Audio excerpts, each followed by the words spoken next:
Bonjour, je suis Katia Berkane, pédagogue et thérapeute holistique. Je vous fais cette petite vidéo aujourd'hui parce que j'ai pas mal de personnes qui viennent vers moi dans un cadre de spiritualité. Alors, la question qui m'est le plus souvent posée, c'est comment gérer mon éveil? J'ai envie de reformuler cette phrase autrement, qui vous donnera d'une certaine façon la clé. C'est comment gérer mes émotions. C'est comment gérer ce que je ne contrôle pas. C'est comment gérer ce que je ne veux pas. Et là, on revient à la question ultime, qu'est-ce que je fous là? Quel est le but de mon incarnation sur Terre? D'après mes expériences, mon parcours, je conçois que nous provenons tous d'une source, de la même, une seule, et que nous sommes tous une part de cette source. Et que forcément, en étant juste une part de cette source, on est confronté dans la réalité, sur Terre, à la dualité.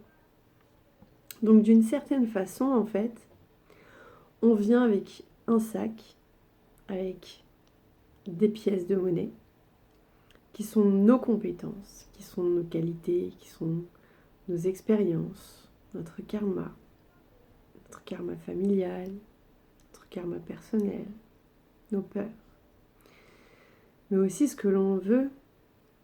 Et en fait, chaque pièce a son verso, son recto et son verso, son pile ou sa face. Et dites-vous qu'à chaque fois, il y a le yin et le yang. Dites-vous qu'à chaque fois, il y a le bon, le mauvais. Dites-vous qu'à chaque fois, il y a le je veux et je veux pas.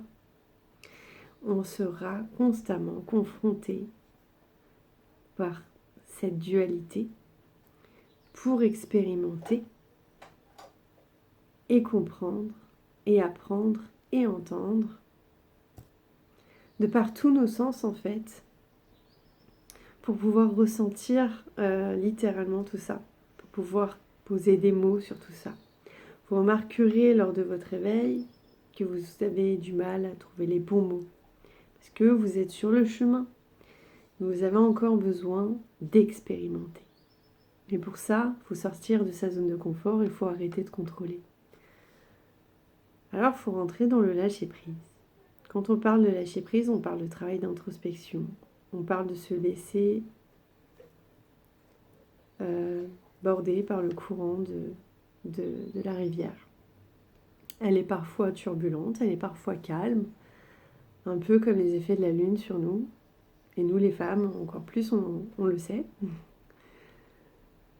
Et en fait, voilà, c'est ça, c'est tout simple. Il n'y a pas à tergiverser à droite ou à gauche. Il ne faut pas se prendre la tête, au contraire. Il faut prendre note, il faut comprendre, il faut essayer. Et on en revient à tous les messages de tous les grands, que ce soit des philosophes, des alchimistes, des prêtres, des chefs d'entreprise. On a tous quelque part en fait cette mission de tous nous pousser l'un l'autre à avancer et à dépasser nos limites, même notre pire ennemi, puisque ça reste une part de nous. Donc c'est une vidéo qui va peut-être frapper pas mal d'entre vous, mais je pense que à laisser infuser avec le temps et en expérimentant, vous direz peut-être que Katia m'a mis sur le bon chemin, celui qui va me permettre de m'accomplir et de me réaliser. Parce que l'objectif, c'est de réaliser votre réalité en fonction de votre libre arbitre et de ce que vous souhaitez, tout en prenant compte de ce que vous ne souhaitez pas. Il faut forcément l'expérimenter. Mais en fonction de comment on le gère émotionnellement, c'est plus ou moins difficile. En fonction de notre conditionnement, c'est plus ou moins difficile. En fonction de notre enfance, de nos expériences, de notre éducation, c'est plus ou moins difficile. Et c'est ça en fait que nous a apporté notre jeunesse, l'expérience, Comment on a su que l'eau, elle était chaude ou froide? La vie, c'est pareil. Donc voilà pour cette vidéo, j'espère qu'elle vous plaira et j'espère qu'elle vous guidera et qu'elle répondra à un maximum de vos questionnements. Je vous souhaite une belle introspection et je vous fais de gros bisous.